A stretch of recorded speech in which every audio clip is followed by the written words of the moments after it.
শহর মানে কি শুধু ব্যস্ততা, শুধু ছুটে চলা যানজট আর প্রতিদিনের একঘেয়েমি জীবন? হয়তো না, কারণ এই শহরের বুকেই লুকিয়ে আছে এমন কিছু পবিত্র ঠিকানা যেখানে পৌঁছলেই মনে হয় সময় যেন একটু থেমে গেছে, যেখানে গাড়ির হর্নের শব্দ হারিয়ে যায় ঘণ্টার ধ্বনি আর শঙ্খের সুরে, যেখানে মন নিজেই শান্ত হতে শুরু করে। আজ আমরা আপনাদের নিয়ে চলে এসেছি উত্তর কলকাতার দমদম সংলগ্ন নাগেরবাজার অঞ্চলের একটি জগন্নাথ মন্দিরে, যার আরও এক নাম হলো শ্রীক্ষেত্র। এই জগন্নাথ মন্দিরে আপনারা কিভাবে আসবেন, এই মন্দির কখন খোলা থাকে, এই মন্দিরে সমস্ত তথ্য আজকে এই ভিডিওটির মাধ্যমে আপনাদের মধ্যে সবটা শেয়ার করতে চলেছি। তাহলে চলুন আরও একটি নতুন গল্প আপনাদের সকলকে নিয়ে শুরু করা যাক।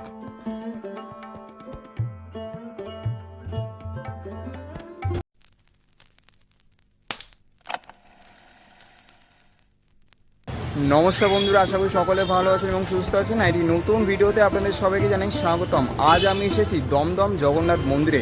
এই জগন্নাথ মন্দিরের আরও এক নাম হলো কিন্তু শ্রীক্ষেত্র।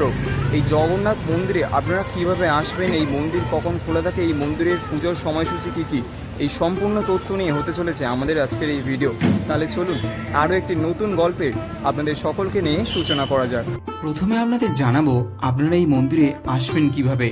আপনারাও যদি এই সুন্দর শান্ত পরিবেশে শ্রীক্ষেত্র জগন্নাথ মন্দির দর্শন করতে চান, তাহলে কলকাতার যে কোনো প্রান্ত থেকেই প্রথমে চলে আসুন দমদম নাগেরবাজারের মোড়ে।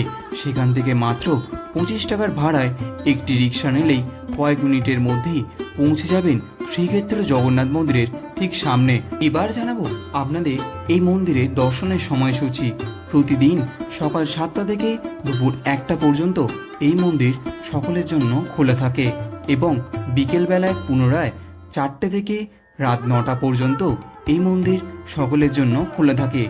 বিশেষ কিছু তিথি এবং বিশেষ কিছু পুজোর দিনগুলিতে ভোগেরও ব্যবস্থা রয়েছে। দমদম নাগেরবাজারের শ্রী শ্রী জগন্নাথ মন্দিরে প্রবেশ করলেই প্রথম যে অনুভূতিটি হৃদয়কে স্পর্শ করে তা হলো এক অপার প্রশান্তি।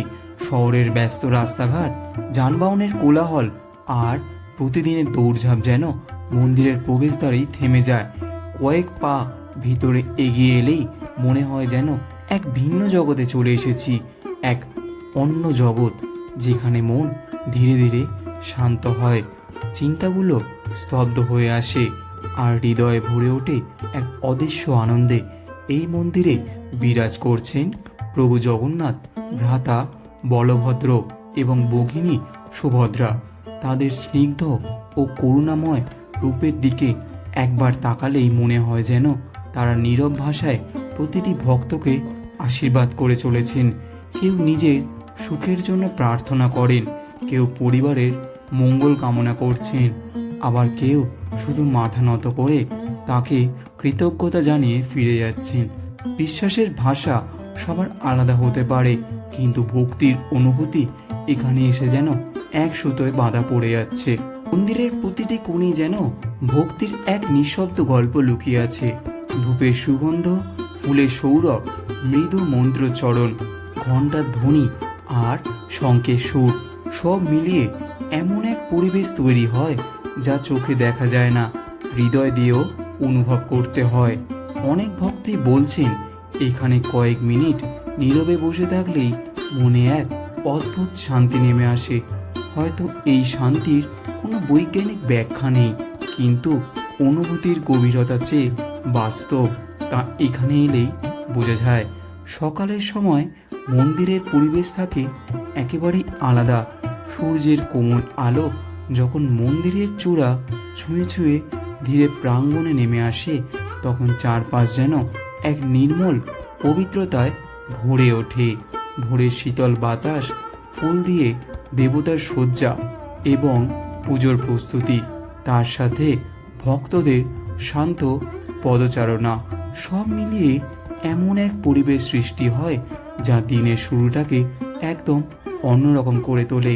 মনে হয় জীবনের নতুন একটি অধ্যায় যেন এই আশীর্বাদের মধ্যে দিয়েই আজ শুরু হচ্ছে।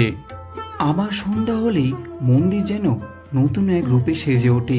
প্রদীপের আলোয় আলোকিত হয়ে ওঠে পুরো প্রাঙ্গণ।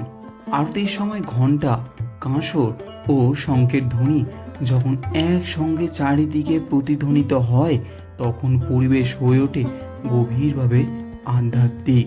সেই মুহূর্তে উপস্থিত প্রতিটি মানুষ যেন কিছুক্ষণের জন্য নিজের সমস্ত ব্যস্ততা, দুশ্চিন্তা আর ক্লান্তি ভুলে যান। অনেকেই চোখ বন্ধ করে প্রার্থনা করেন, আবার কেউ নিঃশব্দে দাঁড়িয়ে সেই পবিত্র মুহূর্তটুকু হৃদয়ে ধারণ করেন। আজকের দিনে মানুষের জীবনে শান্তির বড় অভাব। কর্মব্যস্ততা, পড়াশোনা, সংসারের দায়িত্ব, ভবিষ্যতের চিন্তা সব মিলিয়ে মন যেন প্রতিনিয়ত ভারী হয়ে থাকে। এমন সময় এই ধরনের একটি পবিত্র স্থান শুধু ধর্মীয় অনুভূতির জন্য নয়, মানসিক প্রশান্তির জন্য অত্যন্ত গুরুত্বপূর্ণ। এখানে এসে মনে হয় জীবনের সব প্রশ্নের উত্তর হয়তো সঙ্গে সঙ্গে পাওয়া যাবে না, কিন্তু কিছু পথ চলার সাহসটুকু অবশ্যই এখানে এসে আপনি অর্জন করবেন। প্রভু জগন্নাথকে জগতের নাথ বলা হয়, কারণ তার কাছে ছোট বড়, ধনী গরিব, জাতি ধর্ম কোনো ভেদাভেদ নেই। শুধু বিশ্বাস যুগ যুগ ধরে মানুষের হৃদয় স্থান করে নিয়েছে। তাই এই মন্দিরে প্রতিদিন নানা বয়স, নানা পেশা ও নানা প্রান্তের মানুষ একসঙ্গে এসে প্রার্থনায় সামিল হন। কারোর হাতে থাকে ফুল, কারোর হাতে থাকে প্রসাদ, আবার কেউ খালি হাতে এসেই শুধু ভক্তি ভরে প্রণাম জানিয়ে ফিরে যান। কারণ ঈশ্বরের কাছে সবচেয়ে মূল্যবান উপহার হলো আন্তরিকতা। মন্দিরে কিছুক্ষণ সময় কাটালেই সহজে বোঝা যায় এখানে শুধু পুজো হয় না, এখানে মানুষের আশা, বিশ্বাস এবং আবেগেরও মিলন ঘটে। ছোট্ট একটি শিশু যখন দুই হাত জড়ো করে প্রণাম করেন, কিংবা একজন বৃদ্ধ ধীরে ধীরে মন্দির প্রদক্ষিণ করে, সেই দৃশ্যগুলো আমাদের মনে করিয়ে দেয় যে ভক্তি কোনো বয়সের বিষয় নয়, এটি হৃদয়ের অনুভূতি। উৎসবের সময়ও এই মন্দিরের সৌন্দর্য যেন আরও বহু গুণ বৃদ্ধি পায়। বিশেষ করে রথযাত্রার সময় ভক্তদের উৎসাহ, ভজন, কীর্তন, ফুলের সাজসজ্জা এবং আনন্দঘন পরিবেশ পুরো এলাকাকে যেন এক ভিন্ন আবহে ভরিয়ে তোলে। তখন মনে হয় যেন ভক্তি আর উৎসব একসঙ্গে মিলেমিশে এক অপূর্ব রূপ ধারণ করেছে। দূর দূরান্ত থেকে মানুষ এই সময় প্রভুর দর্শনের জন্য এখানে উপস্থিত হন। তবে শুধু উৎসবের দিনেই নয়, বছরের প্রতিটি দিনই এমন এই মন্দিরের নিজস্ব এক আকর্ষণ রয়েছে, যাতে প্রতিদিনের নিয়মিত পুজো, আরতি, প্রসাদ বিতরণ এবং ভক্তদের অবিরাম আগমন এই স্থানটিকে সারা বছরই প্রাণবন্ত করে রাখে। এখানে প্রতিদিনই যেন ঈশ্বরকে স্মরণ করার জন্য এক নতুন সুযোগ দেওয়া হয়েছে। এই মন্দির আমাদের মনে করিয়ে দেয় জীবনের প্রতিটি সাফল্য, প্রতিটি সংগ্রাম আর প্রতিটি নতুন শুরুর পেছনে বিশ্বাসেরও একটি বড় ভূমিকা রয়েছে। কখনো কখনো এটি প্রার্থনা, একটি নীরব মুহূর্ত কিংবা কয়েক ফোঁটা অশ্রুও মানুষকে নতুন করে শক্তি যোগায়। আর সেই শক্তির স্পর্শই যেন প্রতিদিন ছড়িয়ে পড়ে এই পবিত্র মন্দিরের প্রতিটি ইট, প্রতিটি প্রদীপ আর প্রতিটি ঘণ্টার ধ্বনির মধ্যে।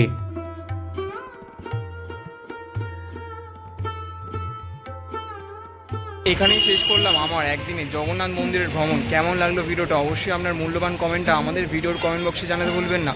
ভিডিওটি যদি ভালো লেগে থাকে তাহলে ভিডিওটি অবশ্যই লাইক করবেন এবং চ্যানেলটি কিন্তু অবশ্যই সাবস্ক্রাইব করবেন, কারণ এরকম নতুন নতুন ভিডিও কিন্তু আপনাদের জন্য আমাদের চ্যানেলে আসতে থাকে। তাহলে চলুন, দেখা হচ্ছে দুর্দান্ত একটা ডেস্টিনেশনে, দুর্দান্ত একটা জার্নি নিয়ে। সকলে ভালো থাকবেন, সকলে সুস্থ থাকবেন। স্টে টিউন বাংলার গার্ড।